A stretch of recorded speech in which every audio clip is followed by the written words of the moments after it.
investigadores nivel 3 y director del Laboratorio Nacional de Genómica para la Biodiversidad, conocido como LANGEVI, que está en Irapuato. Sus descubrimientos condujeron al desarrollo de la tecnología que es utilizada para la producción de variedades comerciales de plantas transgénicas que hoy en día son cultivadas en más de 80 millones de hectáreas en 17 países del mundo. Logró con su equipo de investigación descifrar el genoma completo del maíz, estableció y organizó el Departamento de Ingeniería Genética en la unidad de Irapuato del CINVESTAB, que fue designado por la UNESCO como Centro de Educación, Entrenamiento y Biotecnología en América Latina. Fue jefe del Departamento de Ingeniería Genética de Plantas del CINVESTAB, investigador invitado en la Estación Experimental de Long Ashton del Departamento de Ciencias Agrícolas de la Universidad de Bristol en Gran Bretaña. Es integrante del Consejo Consultivo de Ciencias de la Presidencia de la República y ha recibido distintos premios, entre los que destacan el Premio Javed Hussain de la UNESCO, el Premio de Investigaciones Científicas en Ciencias Naturales de la Academia Mexicana de Ciencias, el Premio en Biología de la Academia de Ciencias del Tercer Mundo, la medalla Red Bio de la Red de Biotecnología Americana y la medalla WIPO de la Organización Mundial de Propiedad Intelectual. En 2002 fue electo miembro de la Academia de Ciencias de Estados Unidos y recibió el Premio Nacional de Ciencias y Artes también. Ha dirigido 13 tesis de licenciatura, 14 de maestría y 34 de doctorado. Su investigación ha generado más de 210 publicaciones en revistas y libros internacionales, así como 5 patentes. Recientemente creó la empresa Stella Genomics, que se dedica al desarrollo de cultivos genéticamente modificados, diseñados para disminuir el uso de fertilizantes y agroquímicos en la agricultura. Les damos la bienvenida al doctor Luis Rafael Herrera Estrella.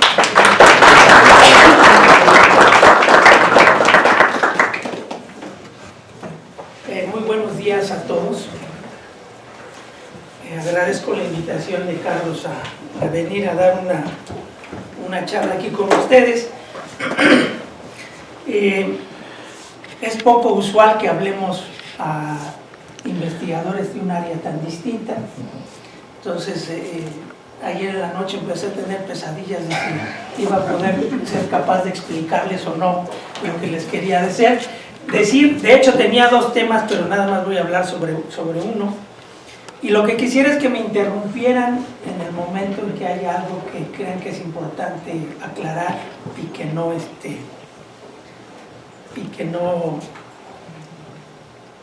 haya yo especificado, porque como estoy acostumbrado a hablar a gente del área biológica, pues me brinco cosas así en las... Entonces voy a hablar nada más sobre el tema 1, que es la identificación de redes de regulación genética que regula la tolerancia a la desecación de las semillas. Antes de empezar me voy a permitir dar una pequeña introducción, un breviario cultural sobre el ADN para que todos estemos en el mismo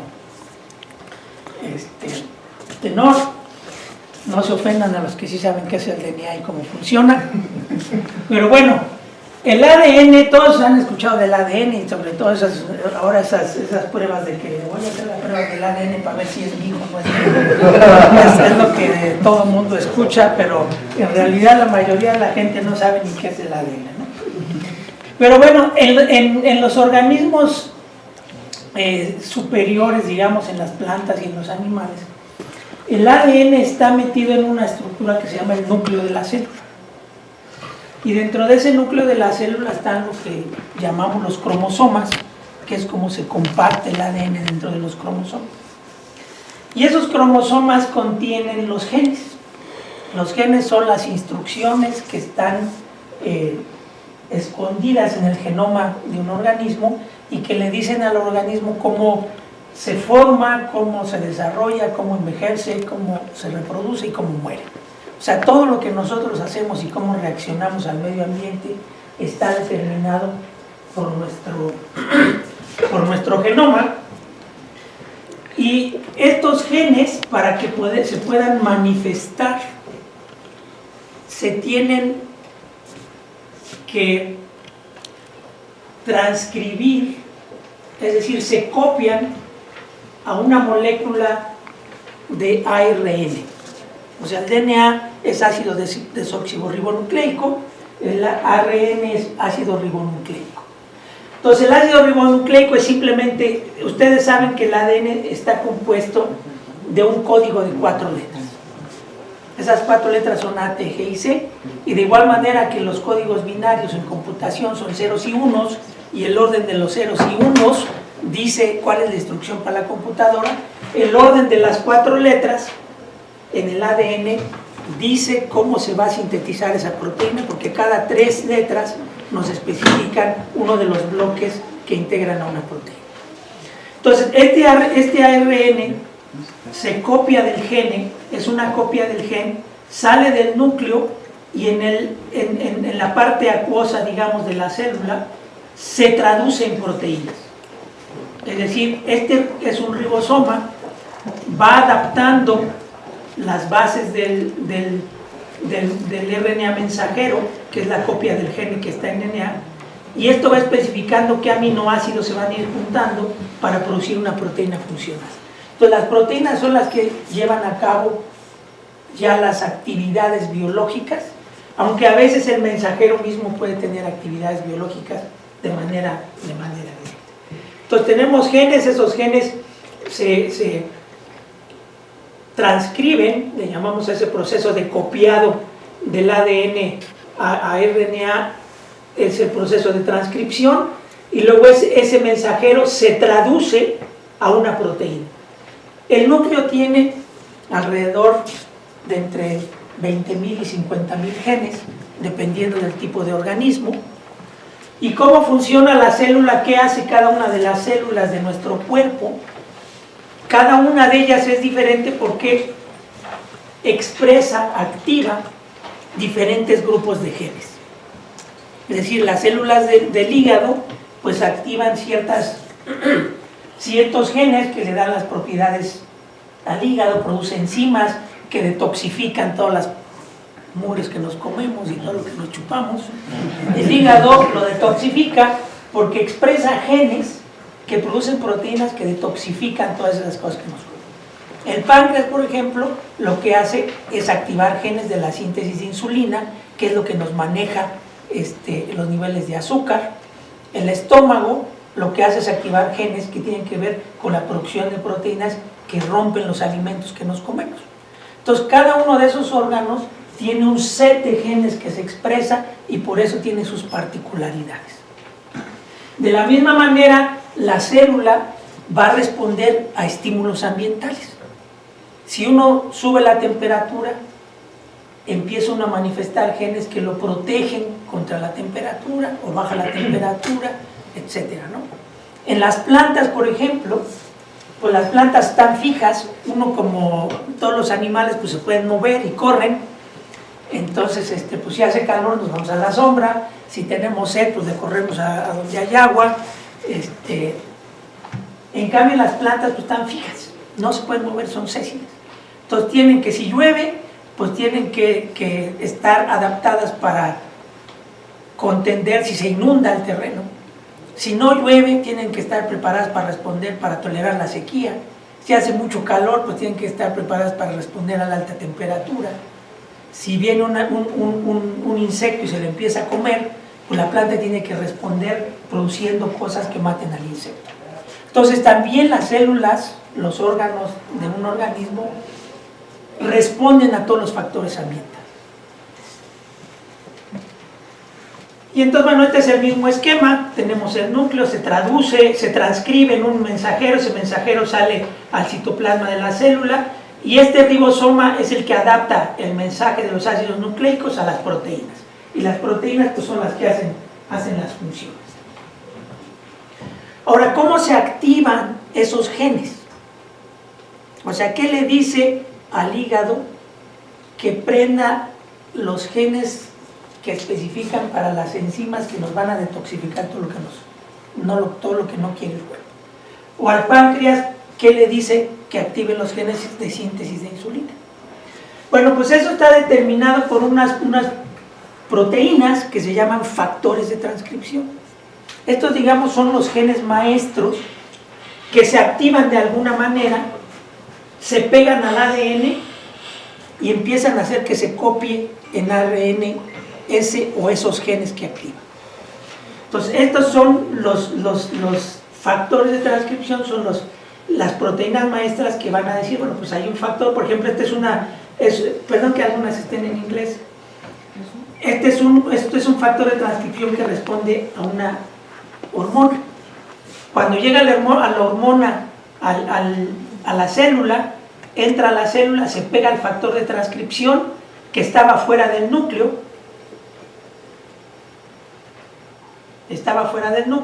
junto con la hormona entra al núcleo, se pega al ADN y empieza a hacer que se transcriban esos genes que son de respuesta a las hormonas. Entonces esos son esos factores de transcripción. Ahora, vamos a entrar ya ahorita un poco en el tópico.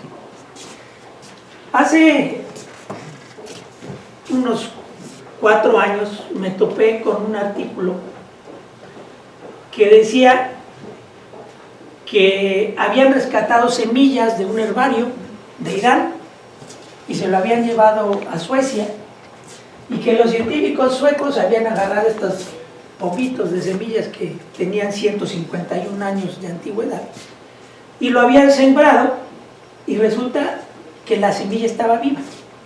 Dentro de la semilla hay un embrioncito que es una pequeña plantita que está dormida. Cuando yo le echo agua, esa plantita revive y crece. Entonces, una de las cosas extraordinarias es que ese embrioncito sobrevivió 151 años estando seco en un cajón. Entonces eso quiere decir que las plantas han desarrollado una capacidad para producir un embrión y mantenerlo viable durante mucho tiempo. Cuando me puse a leer un poco más sobre esto, encontré que no eran las semillas más viejas que habían descubierto. Estas son semillas de lótulos de 1300 años de antigüedad que sacaron de una tumba china. Y resulta que las sembraron y también estaban vivas. Lo interesante es que aquí estas plantitas ya no son iguales que las modernas. Es decir, que alguien que las metió en la tumba no se imaginaba que nos iba a permitir ver la evolución de las plantas en tiempo real, porque ya son distintas. Pero entonces eso quiere decir que la semilla tuvo la capacidad de sobrevivir 1300 años en un estadio seco, le echan agua y revive. Y el más antiguo que se tiene documentado son semillas de dátil de 2000 años que se sacaron de una tumba egipcia. Estas semillas de dátil las rescataron, las sembraron y quiere decir que están vivas. Todo esto quiere decir que las plantas han desarrollado un sistema para preservar la viabilidad de los organismos de una manera extraordinaria. Y esto ha hecho que las plantas conquisten todos los nichos ecológicos del mundo. Hay plantas en el polo norte, en el polo sur, en el desierto, en todos lados. Y esto se debe a que, como pueden sobrevivir secas y aguantan altas temperaturas, aguantan desecación, aguantan todo, simplemente con que hay un periodo pequeño de tiempo donde sea adecuado para que la planta sobreviva, en el momento que hay humedad, germina la planta, completa su ciclo, produce semillas y no vuelven a germinar hasta que haya condiciones adecuadas para que vuelvan a germinar. Entonces este proceso es muy interesante porque es la razón por la cual las plantas se han dispersado en todo el mundo y encontramos plantas en las situaciones más inhóspitas. Ya se sobrecalentó el proyector. Espero que no nos falle. Bueno, ahora, ¿cómo se adquirió esta capacidad de tolerancia a la desecación en las plantas? Las plantas originalmente eran acuáticas. O sea, toda la vida en el planeta se originó en el mar. Entonces las plantas también eran acuáticas. Pero ¿qué sucede cuando las plantas empiezan a conquistar la tierra? Empiezan a sobrevivir en las orillas del mar y entonces pues tienen todavía suficiente agua. Cuando empiezan a conquistar, aquí como le quito esa cosa, ya sé. Originalmente las plantas acuáticas no tenían raíces, tenían unas vellosidades muy pequeñas que les permitían tomar nutrientes y algunas otras cosas del agua. Cuando llegan a la tierra, lo primero que necesitan es tener un sistema de raíces que les permita anclarse, para que no estén yendo y viniendo, sino que hacen un sistema radicular que les permita anclarse y les permita empezar a tomar nutrientes del suelo y ya no del agua. Entonces estas plantas empiezan a reproducirse y empiezan a migrar cada vez más lejos de la orilla del mar. Cuando se van alejando del mar, empiezan a enfrentar periodos de carencia de agua más prolongados. Y entonces tienen que empezar a desarrollar un mecanismo de tolerancia a la desecación. Y eso lo desarrollan con un mecanismo de tolerancia a la desecación que nosotros le llamamos vegetativo, es decir, en las hojas. Ustedes han visto, por ejemplo, en algunos lados, hay helechos que están sobre los troncos, que están totalmente secos. Si uno les echa agua, esos helechos reviven. Esa es la tolerancia vegetativa. La planta se duerme y cuando llega el agua, otra vez vuelve a revivir. Entonces, eso fue el primer esquema que tuvieron las plantas para protegerse. Pero obviamente, si era muy prolongado el periodo de sequía, pues la planta se moría.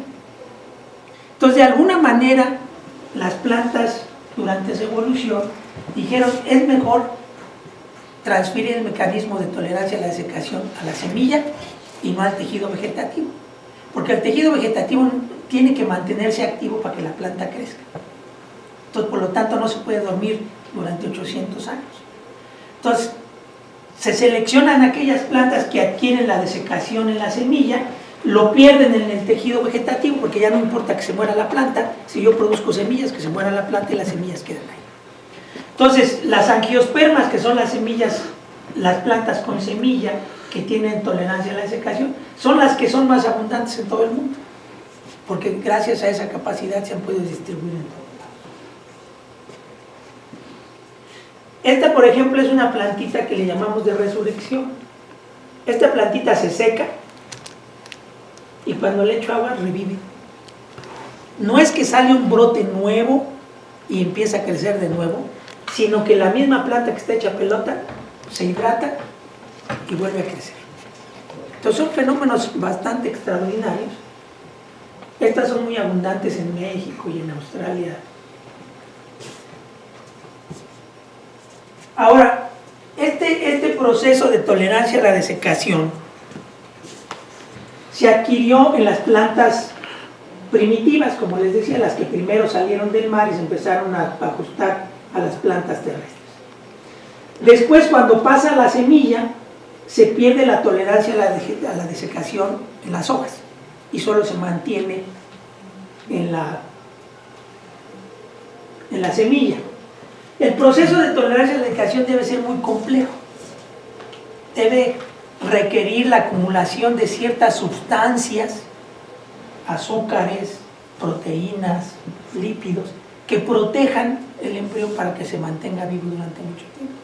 Entonces es un proceso muy complejo que debe involucrar, pues yo creo que unos 500 o 600 genes distintos. Entonces uno podría pensar que es un proceso muy complejo y difícil de entender. Sin embargo, hay una serie de hallazgos que dicen que el sistema no es tan complejo. La tolerancia a la desecación en las hojas ha reaparecido al menos 8 veces en las plantas modernas. Lo pierden en las semillas y se vuelve a pasar a las hojas. Entonces eso quiere decir que si el fenómeno puede pasar de la semilla a las hojas, lo que lo está controlando no debe ser muy complejo, porque si no sería muy difícil que volviera a regresarse.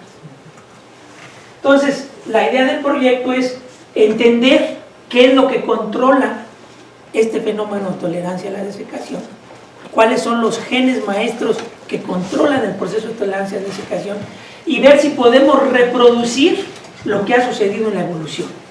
Si yo puedo trasladar el proceso de tolerancia a la desecación de la semilla de regreso a las hojas y la importancia que eso puede tener para la agricultura, aunque el proyecto está visto más bien desde el punto de vista básico.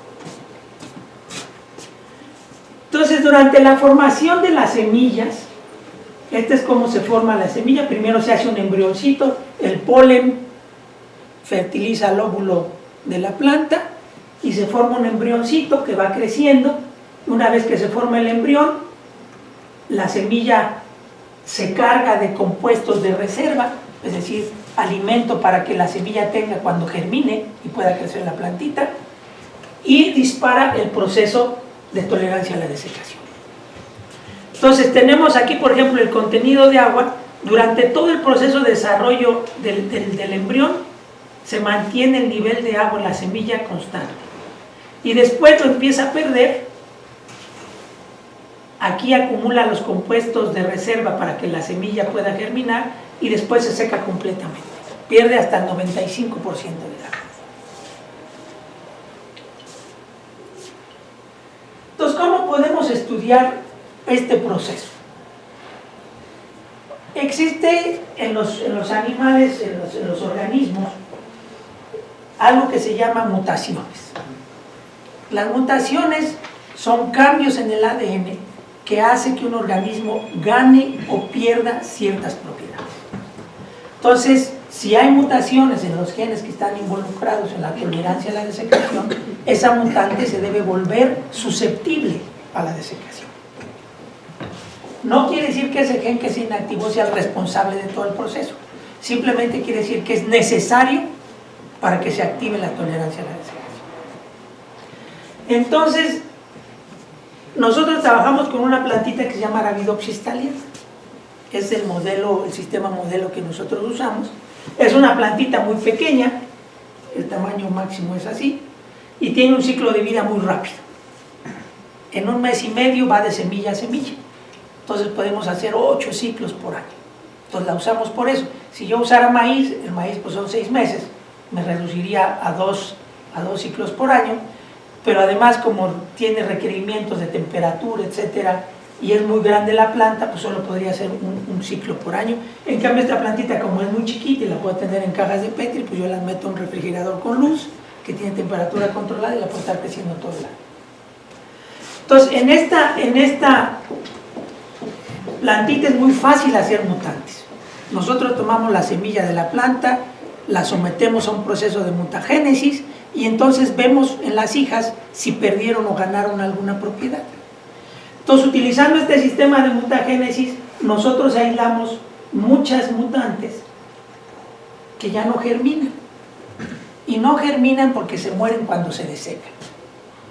Es decir, que si yo tomo la semilla antes de que ya se formó el embrión, antes de que se seque, la tomo de la planta y la siembro, la planta está viva.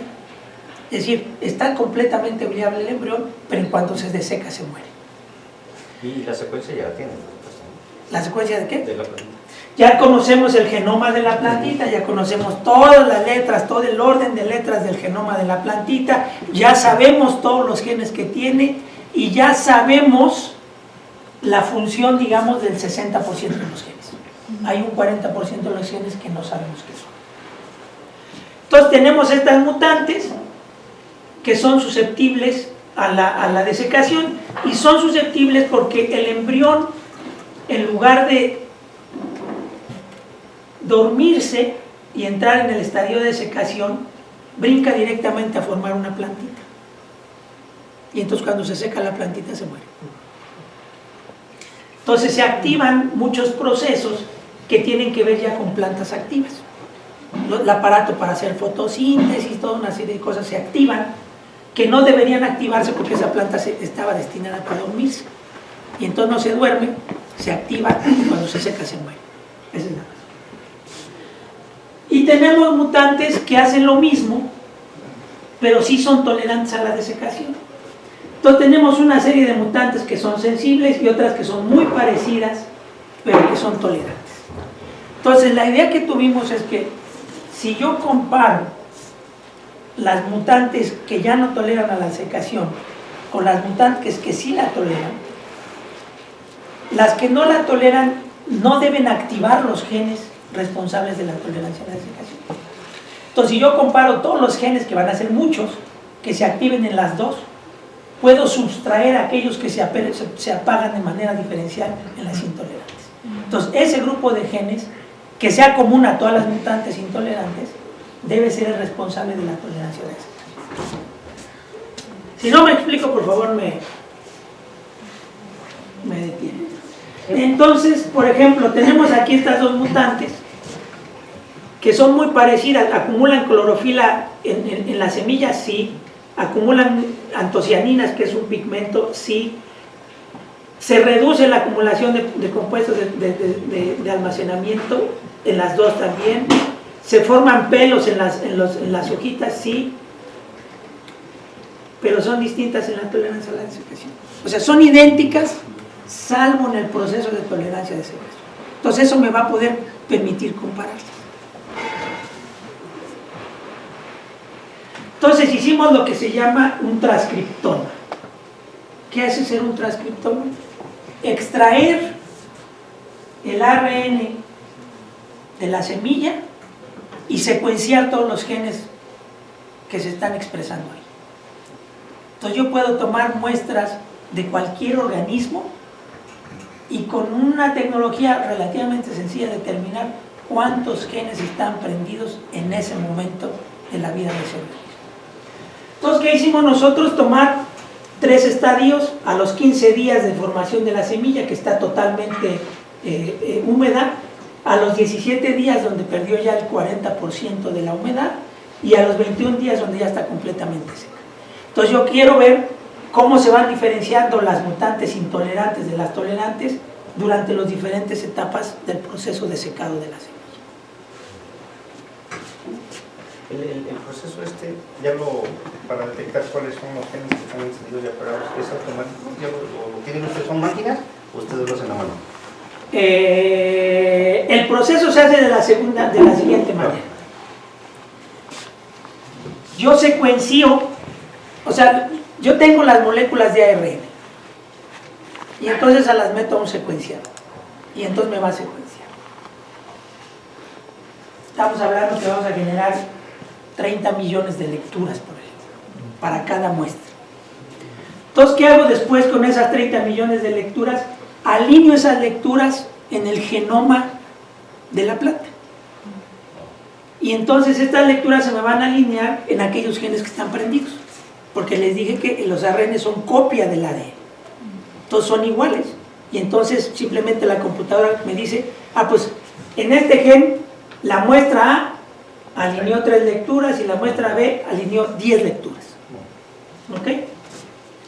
Y entonces yo después hago un cálculo de cuántas lecturas tengo por un tamaño determinado de ADN, porque como los genes son de diferentes tamaños, obviamente si tengo un gen grandotote voy a tener más lecturas, nomás porque es grandote que uno chiquito.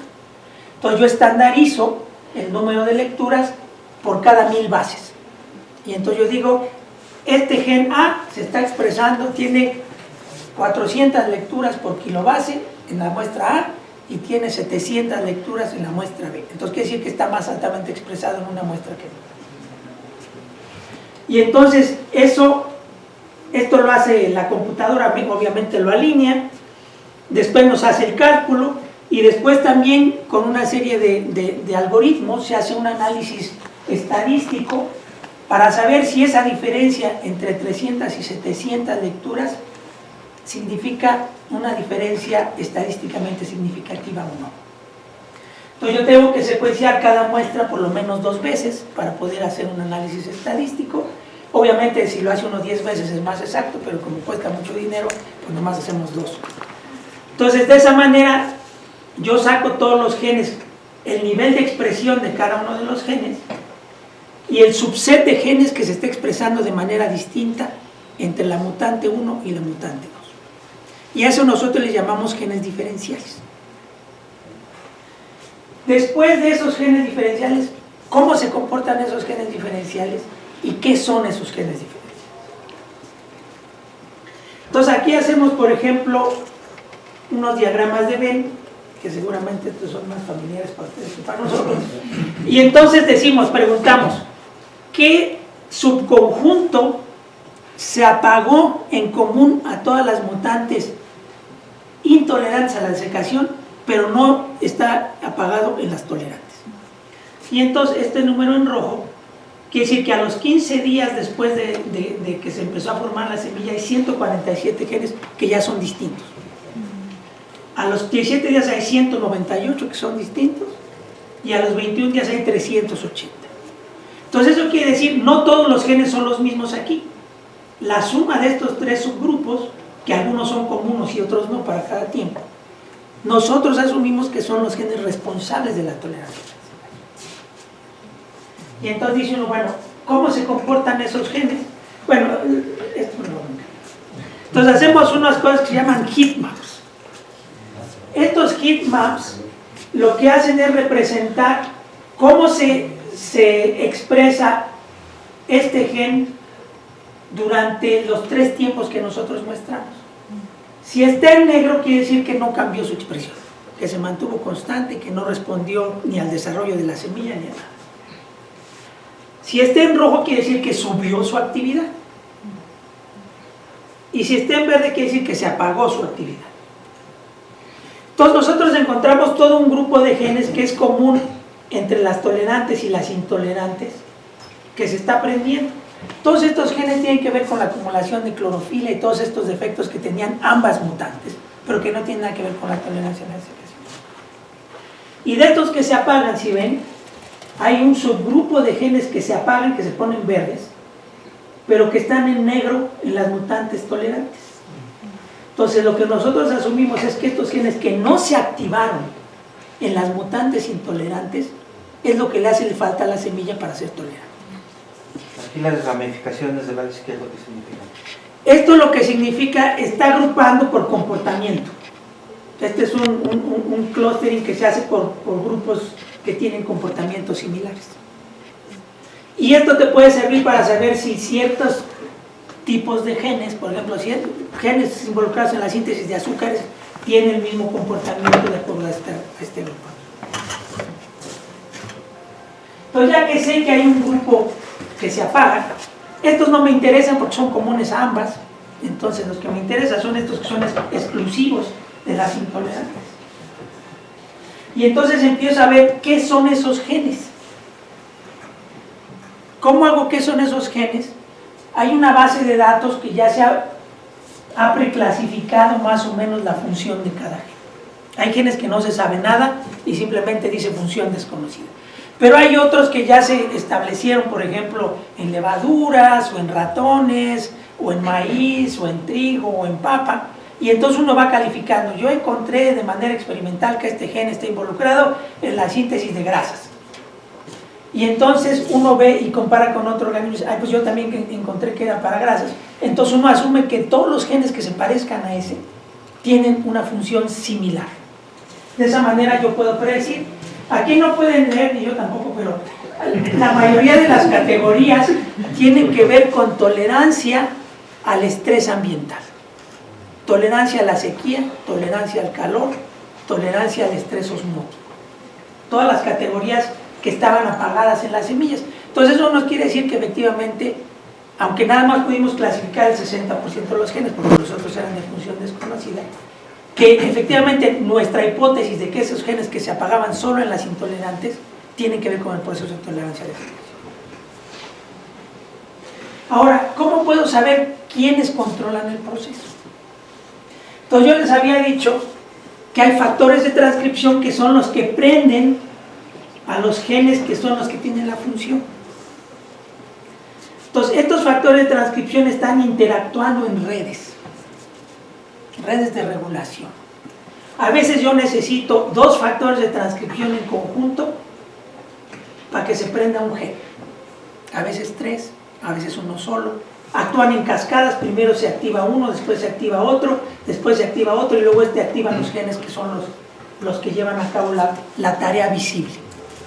Entonces necesito construir estas redes para saber cuáles son los factores que controlan el proceso.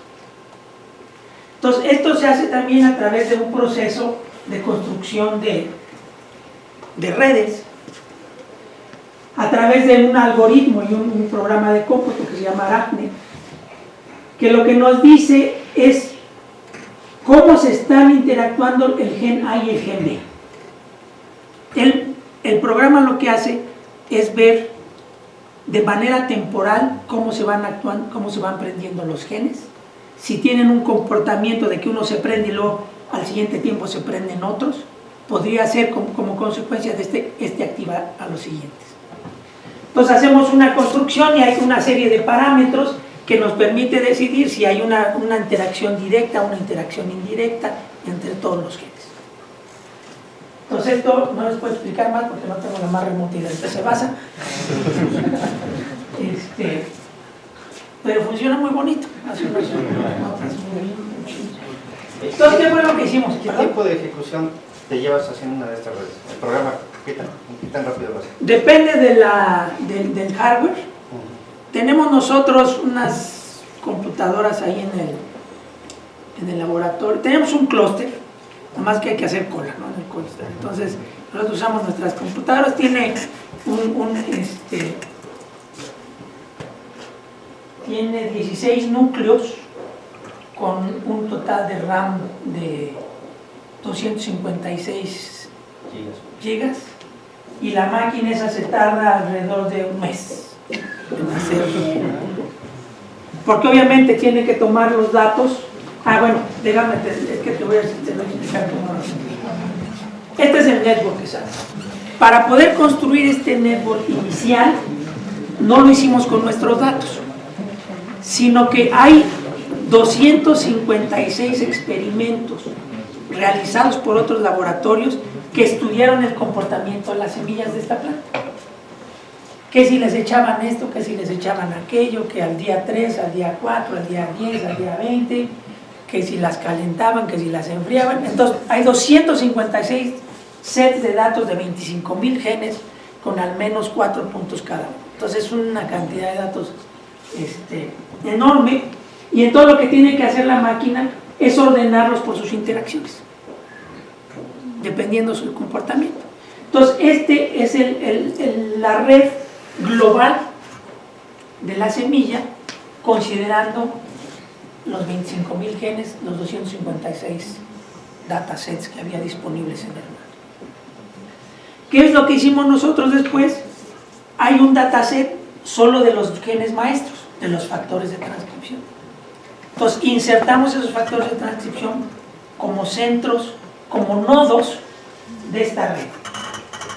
Y una vez que habíamos construido esa red que es completa, pero además nos indica dónde están los factores de transcripción, insertamos entonces los genes que nosotros habíamos visto que se apagan y se prenden.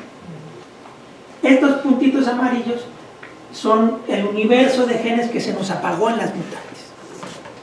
Y entonces los insertamos aquí y vimos cómo se correlacionaba esto con sus nodos de regulación. Entonces encontramos dos subredes que se estaban apagando en estas mutantes. Ahora, a partir de estas subredes, vamos a ver con qué genes están interactuando estos genes de transcripción, que son los que prenden a los otros. Y entonces la subred empieza a crecer. Y entonces esto nos dice, dependiendo del tamaño del nodo y de la forma del nodo, nos dice que hay factores de transcripción que están prendiendo un montón de genes que tienen que ver con la tolerancia a la desecación. Y que estos nodos interactúan para prender genes, están actuando sobre los mismos genes, algunos son solitos, otros están comunes, este está con este, este está con este, este está con este, este está con este. Entonces hacemos esta subred. Y entonces lo que nosotros pensamos es que estos nodos principales son los que están regulando el proceso.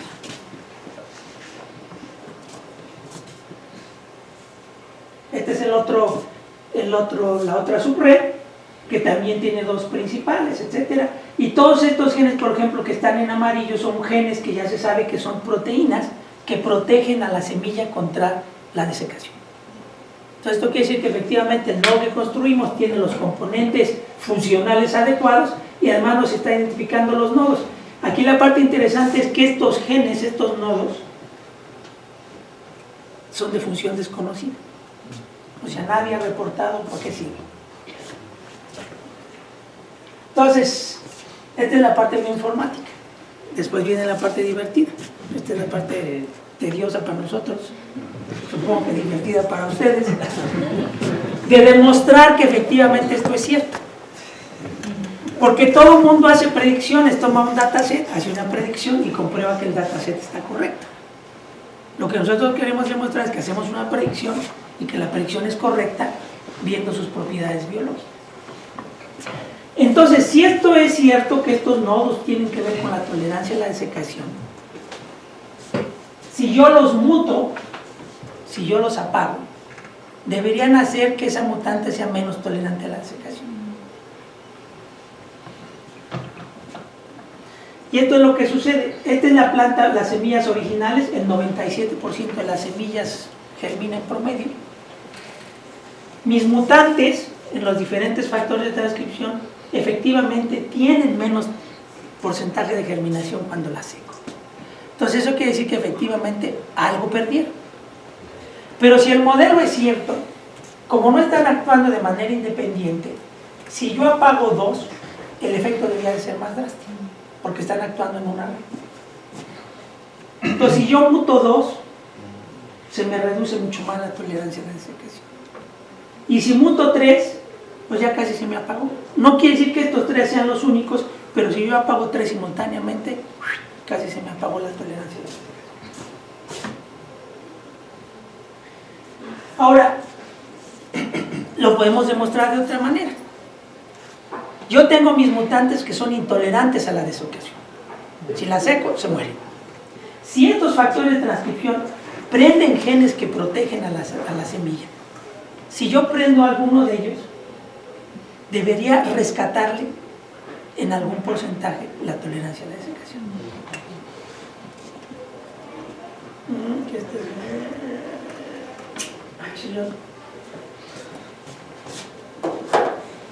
Se me perdieron como 5 diapositivas.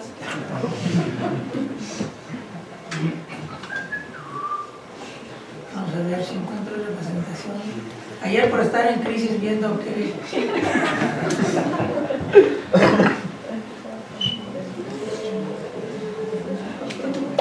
¿Dónde está mi Dropbox?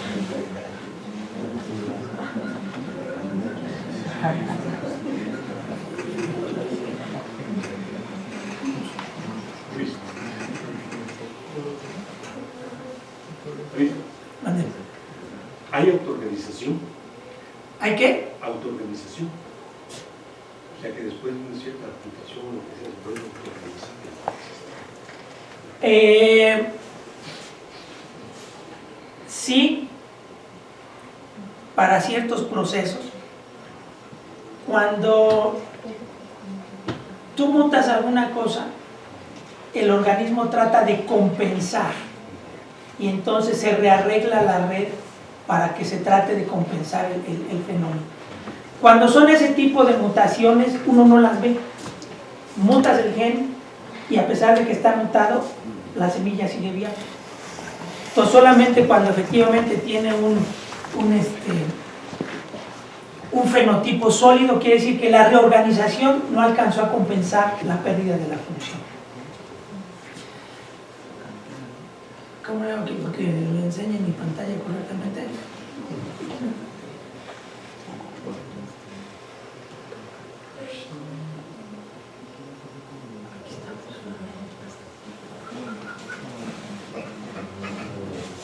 Vamos a cambiar de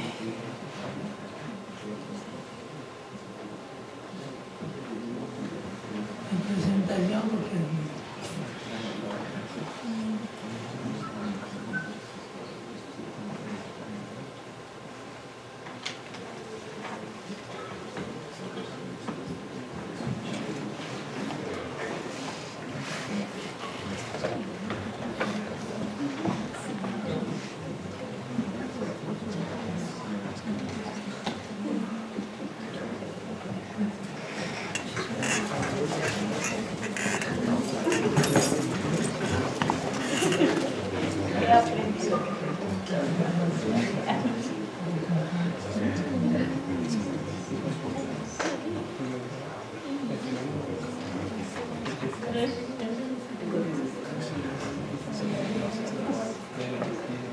bueno, les decía entonces que si prendemos uno de estos genes en una mutante, esta es la mutante, esta es la planta original, el 100% de las plantas se me mueren aquí. Si yo prendo uno de estos genes, se rescata parcialmente la intolerancia a la desecación. Entonces eso quiere decir que efectivamente si los apago la pierden y si los prenden ganan. Entonces quiere decir que sí están involucrados en el proceso.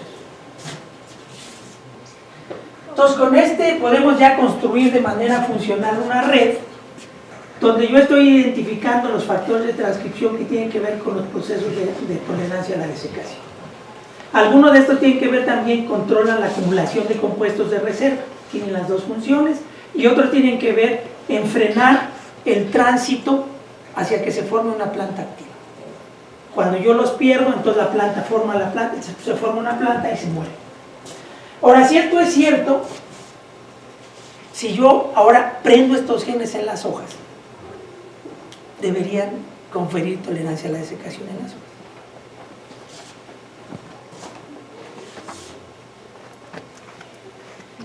Y este es el experimento. El experimento es: agarramos estas plantitas, las sembramos, las dejamos crecer durante 2 semanas, paramos la irrigación durante 4 semanas y después les echo un riego a ver cuántas se recuperan.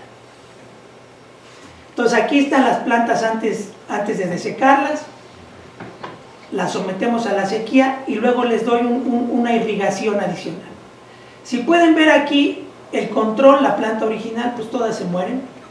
Y en esta que expresa uno de estos genes en las 2 hojas, pues hay algunas plantitas que están viviendo. Este es otro de los genes. Si lo prendo, pues sí, también hay algunas plantitas, pero no estoy recuperando realmente la tolerancia a la desecación.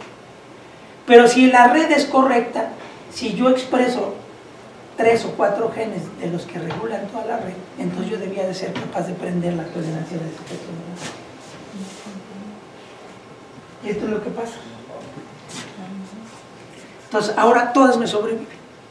Cuando estoy prendiendo 4 de los factores principales que son centro de toda la red, ya puedo yo activar la tolerancia a la desecación en las hojas.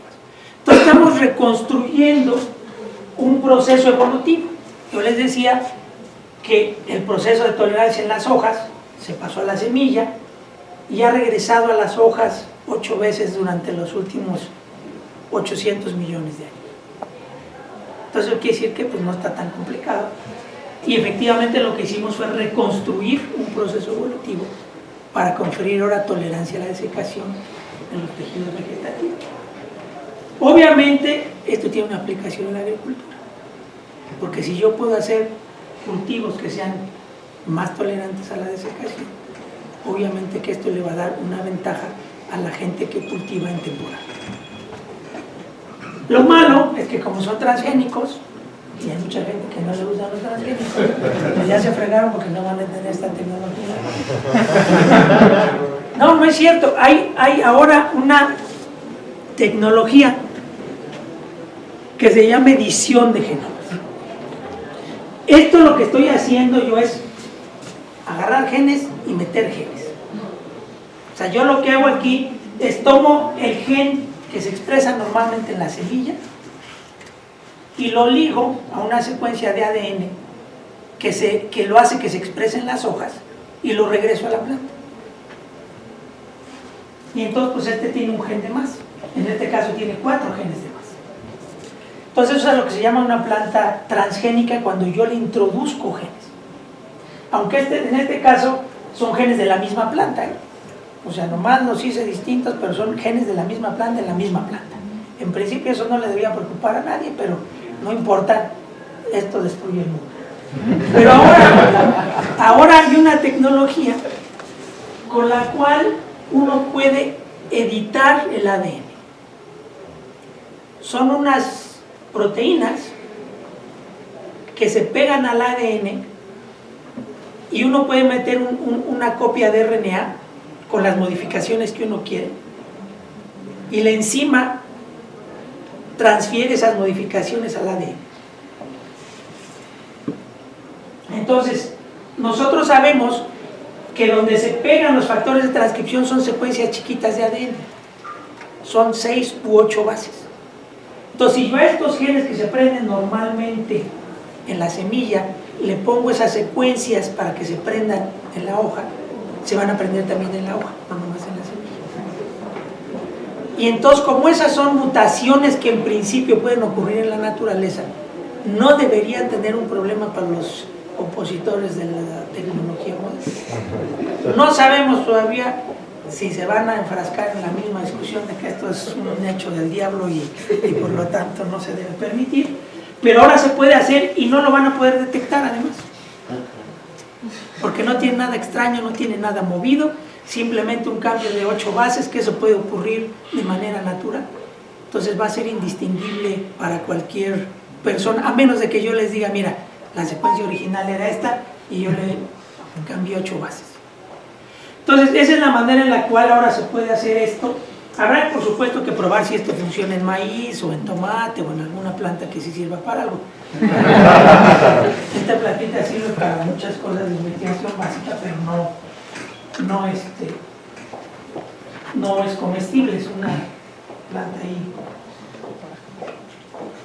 Entonces, pues esto es más o menos el tipo de trabajo que nosotros hacemos.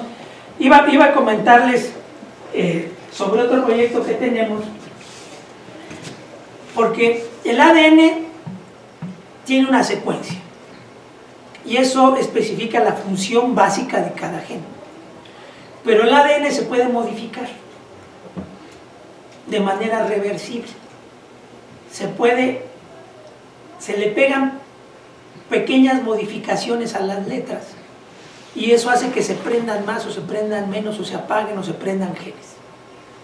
Entonces eso nosotros le llamamos como la cuarta dimensión de la expresión de un genoma, que sin que haya mutaciones se puede alterar el funcionamiento de un genoma en respuesta, por ejemplo, al medio ambiente.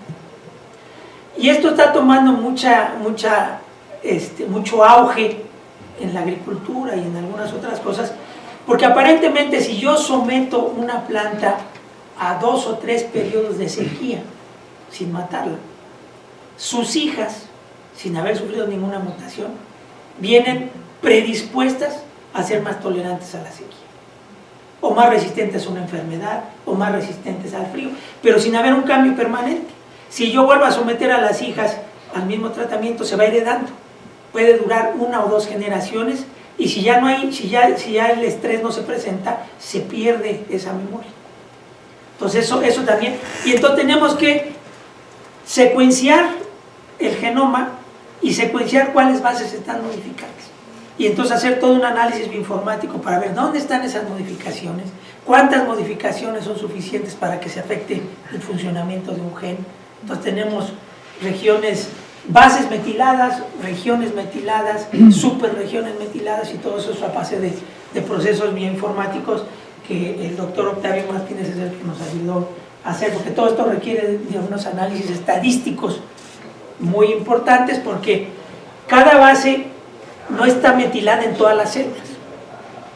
Entonces, pues un porcentaje de las lecturas están metiladas y otras no están metiladas. Entonces hay que hacer todo un análisis matemático medio complicado. Entonces este es más o menos el tipo de cosas que nosotros hacemos en el laboratorio. Y el trabajo que les presenté, bueno, pues lo hizo Sandra González junto con Telma y el chino, ¿cómo se llama todo eso el chino? Ellos son 2 estudiantes de licenciatura, ellas acaban de terminar su doctorado y se fue a trabajar con nosotros en la empresa que recién creamos. Y ella es la que hace todos los scripts para usar los programas, etcétera, y todo el análisis computacional. Pues no sé si tienen preguntas, comentarios. Cambia el genotipo, pero no el fenotipo. Al revés. Cambia el fenotipo, pero no el genotipo. O sea, el ADN se mantiene, se modifican las bases de manera reversible y cambia el fenotipo. Una pregunta. Con respecto a las predicciones, yo me imagino que es muy costoso hacer una mala predicción en tiempo de experimento y de comprobar de que se equivocaron en la predicción. ¿Cómo se hace esta predicción? ¿La hace el programa o el experto humano es el que toma las decisiones? Bueno, el programa hace la predicción, el experto humano lo que tiene que hacer es seleccionar los parámetros que le den la red que cree que es más probable. O sea, si yo muevo esos parámetros de cuándo considero si una interacción es cierta o no es cierta, o si permite un grado de libertad, o 2 grados de libertad, o 3 grados de libertad, esos parámetros lo tiene que ajustar el usuario, y ya la red la saca la máquina. Y entonces uno tiene que decidir si le cree o no. Yo no creía que esto era cierto. O sea, cuando me dijo, tenemos 2 subredes que controlan todos los genes tonales de la ecuación, que en cuanto me enseñes la demostración experimental, creo que la informática sirve para todo. Por fortuna, todo resultó y ya creo La pregunta es, ¿para animales? Porque todo ha sido plantas, ¿no? En esta presentación. Para animales es igual, es exactamente el mismo proceso. De hecho, estos programas del Aracne no fue desarrollado para plantas. Simplemente toma datasets de expresión, de niveles de cantidad de cada mensajero, y tú lo metes, no importa de qué organismo venga, los usa de la misma manera y te hace las redes. ¿Y se hace en Evangelio ese tipo de experimentos también para animales? Sí, con ajolotes. Ahí lo que se está haciendo es algo parecido a esto. Hay 2 tipos de ajolotes en México, pues todos son nativos de México. Hay unos que les puedes cortar lo que quieras y lo regenera hasta el 80% del corazón y les vuelve a salir el corazón. Les cortas una pata y les sale la pata, les cortas el hígado y les sale el hígado. Y la otra especie no lo hace. Entonces lo que van a hacer es exactamente un trabajo de este tipo para identificar cuáles son los factores que determinan que uno sí regenere los órganos y el otro no regenere los órganos. Entonces está haciendo con ajolotes y con otro tipo de salamandras. Lo que pasa es que, bueno, el laboratorio es para biodiversidad. Entonces todos los trabajos que hacemos los hacemos en especies endémicas de México. Entonces no nos interesa meternos con vacas o con ratones.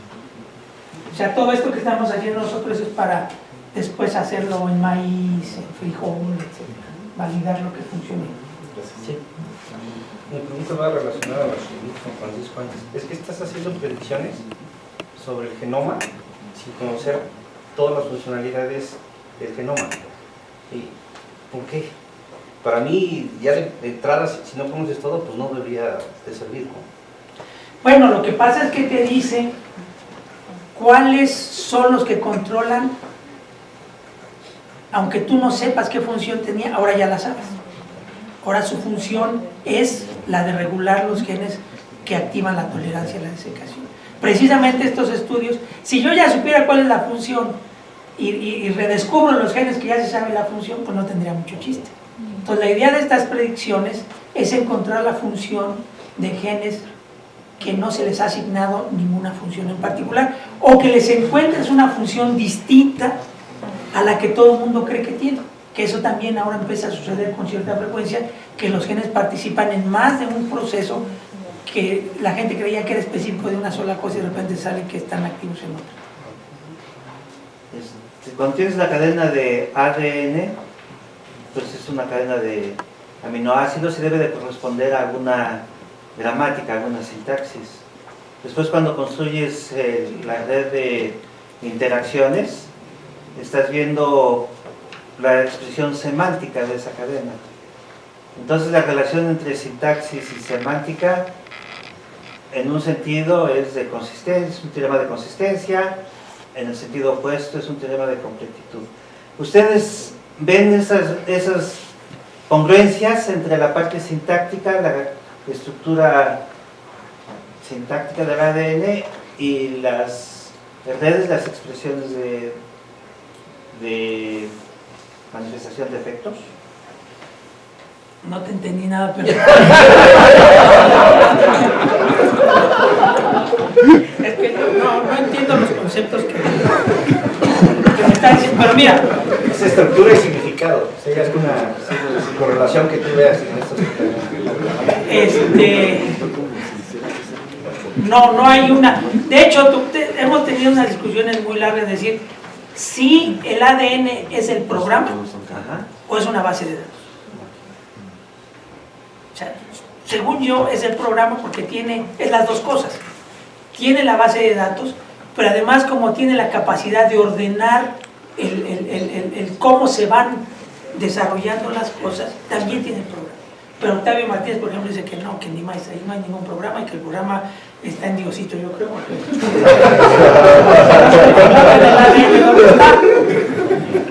Pero no hay una relación así estructural en cuanto al ADN. El genoma de esta plantita son 100 millones de bases. El genoma del maíz son 2.500 millones de bases. Entonces, estructuralmente los genomas son totalmente distintos, pero la función es bien parecida. Bien parecida. Están muy conservados. Tienen sus diferencias, obviamente, pues el maíz es mucho más grande, produce más orcas, produce unas semillitas, pero la función esencial es exactamente la misma. Y hay plantas que tienen genomas 10 veces más grandes que el maíz y la funcionalidad es muy parecida.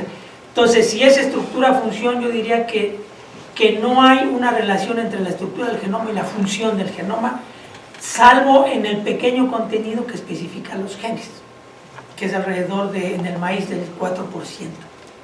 No sé en términos matemáticos eso cómo lo interpreten. Ya, muy bien, gracias.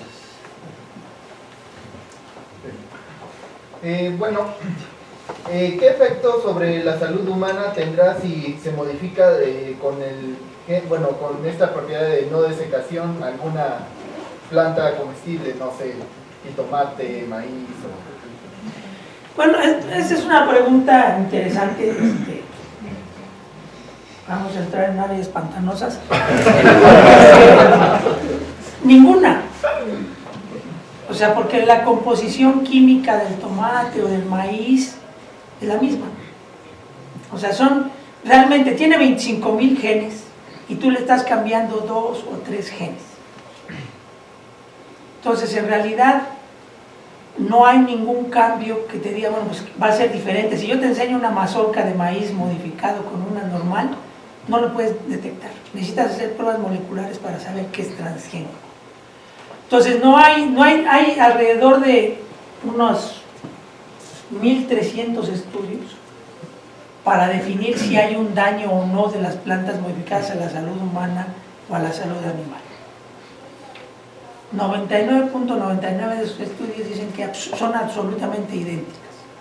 Hay 2 o 3 estudios que dicen que no, que sí causan de manera inexplicable cáncer y autismo y, o sea, cosas que dicen, bueno, y cómo un cambio en la acumulación de azúcares del maíz puede tener un efecto en el autismo de las personas, ¿no? Entonces, toda la evidencia científica demuestra que no hay ningún daño a la salud humana o animal, sobre todo porque para que estos productos salgan al mercado se tienen que someter a exámenes muy exhaustivos. Tienes que hacer un análisis químico para demostrar que no difiere del conjunto de maíces. Es decir, que si tú tienes variación, todos los maíces son distintos, eso es lo que a veces la gente no entiende. El maíz azul, el maíz rojo, el maíz café, el maíz verde son extraordinariamente distintos en su composición. Si yo le hago una modificación de estas, el producto va a ser casi idéntico al original, mucho menos distinto que las diferencias entre los diferentes maíces. Pero de todas maneras lo obligan a uno a hacer un análisis químico para ver que esté dentro del universo de los maíces. Después te obligan a hacer un análisis de toxicidad, donde le tienes que dar un consumo equivalente a 1000 veces de lo que come un humano, a un ratón, a un conejo y a un borrego. Después se hacen exámenes de alergenicidad para que no vaya a causar alergias. Entonces todo eso lo tienes que aprobar antes de poder comercializar un producto. Entonces, de hecho, uno podría decir que los productos más sanos que existen en el mercado son los transgénicos, porque han pasado toda una serie de evaluaciones que los productos tradicionales no. Tú puedes sacar una variedad, no sé si han visto ahora, hay unos tomates amarillos que les llaman tomates pera, que porque se ven muy bonitos para las ensaladas. Todo el metabolismo que hacía el tomate rojo, quién sabe a dónde se fueron esos tomates. No sabemos qué están acumulando, pero como no se usó modificaciones genéticas, ese tomate no tiene por qué examinarse. Si causa alergia, si es tóxico, ya dentro de unos 30 años nos daremos cuenta si es tóxico, porque nadie lo probó. O sea, lo único que tienes que demostrar para registrarlo como variedad es que es distinta a las variedades existentes. En cambio, en los transgénicos tienes que demostrar que es igual a las variedades existentes. Es un poco medio loco, ¿no? Y entonces uno dice, si me voy a usar menos insecticidas y menos herbicidas y menos agua y menos fertilizantes, si tienen un daño al medio ambiente, pues no. En realidad lo que hacen es disminuir el impacto de la agricultura en el medio ambiente. Yo solo tenía una Oye Luis, muy interesante, pero digamos, hablas de que en animales, bueno, también en plantas, se estudia como una regeneración, ¿no?, de una funcionalidad. Por ejemplo, los aportes que mencionas, se mocha el 80% y se regenera. Pero, ¿y qué onda con el ciclo de vida? Porque, bueno, que me regenere el pelo, pues fantástico, ¿no? La elasticidad de mi piel, lo que sea, ¿no? Pues, no sé, pero como que hay un ciclo de vida. Por ejemplo, en el caso de los ajolotes, aunque se les moche el 80% y se regenere, de todas formas se mueren cuando se tendrían que morir, o son inmortales. No. Digamos, Se mueren, tienen un ciclo de vida igual que los otros. Por supuesto que su capacidad de sobrevivencia es mayor que la de los otros, porque si llega un animal, le muerde y le arranca una pata, pues el otro casi está destinado a morirse. Estos pues regeneran la pata y se van corriendo. Pero en el caso de las plantas, pues si estuvieron 800 años o 2000, les echas agüita y como que resucitan, ¿no? O sea, si tú tienes una regeneración, una capacidad de regeneración, gracias a a que prendes genes que activan esta función, pues no, diría, pues me puedo hacer vida eterna, ¿no? Bueno, eso es todo un área de investigación.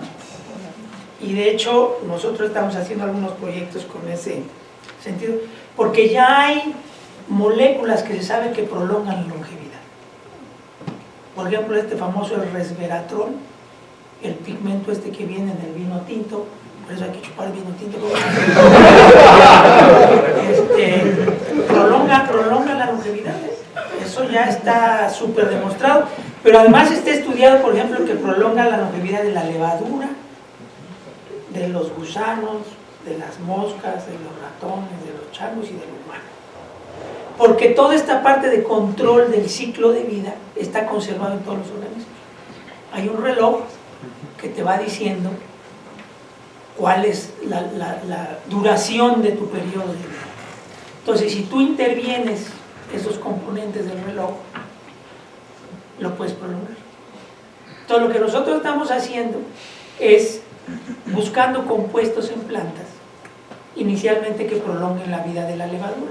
Uno de los chicos ahí del Angevio tiene un sistema robotizado donde podemos crecer 5,000 cultivos de levadura y le puede ir el robot agregando sustancias, quitando sustancias y va midiendo cómo crece y cómo se va muriendo la levadura.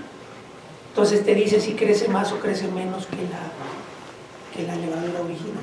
Entonces estamos haciendo extractos y por ejemplo encontramos unos extractos de níspero que la gente dice que curan de todo, pues efectivamente tienen un efecto positivo sobre la longevidad de la levadura. Y ya sabemos cuáles son la ruta que es afectada por estos compuestos del níspero. Pregunta, con respecto a la coautoría de los trabajos, por lo que mencionabas en una de las transparencias, hay una colaboración muy fuerte internacional. Sin embargo, ustedes no tienen esa tradición de otras áreas como física. pues se refiere a tener N.000 autores en sus artículos. ¿Cómo funciona eso?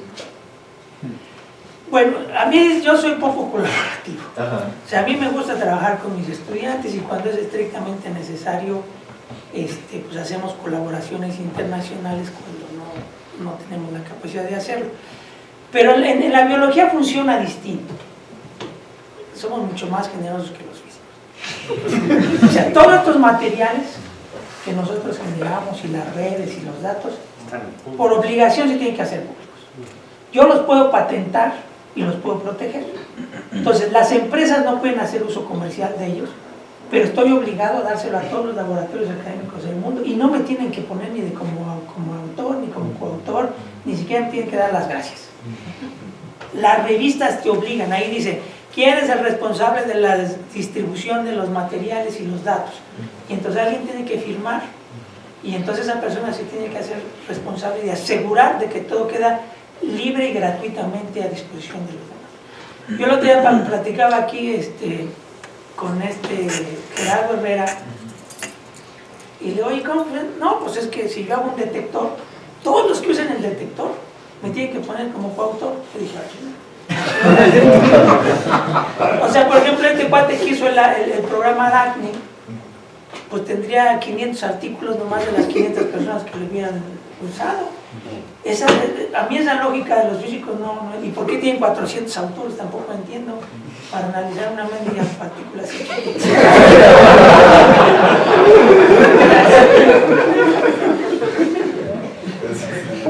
Eso es otra lógica. Totalmente distinta. Ellos dicen es que ponen a los estudiantes como autores corresponsales. Eso a mí también me parece una irresponsabilidad, porque el autor corresponsal es quien se hace responsable de que los datos sean verídicos, que las cosas sean reproducibles y de entregar las cosas. Y si las cosas salen mal, no es justo que se vayan sobre el muchacho, porque en realidad quien supervisó el trabajo es uno. Y aunque él haya hecho la mayor parte del trabajo, porque mis muchachos hacen todo, yo tengo que asegurarme de alguna manera de verificar que es correcto. Y si salió mal, pues las pedradas tienen que venir sobre mí, no sobre el muchacho. O sea, a mí esa lógica entre el área biológica y los químicos y los físicos Muy bien. Entonces, si no hay más preguntas, pues le entregamos un reconocimiento y un obsequio. Muchas gracias.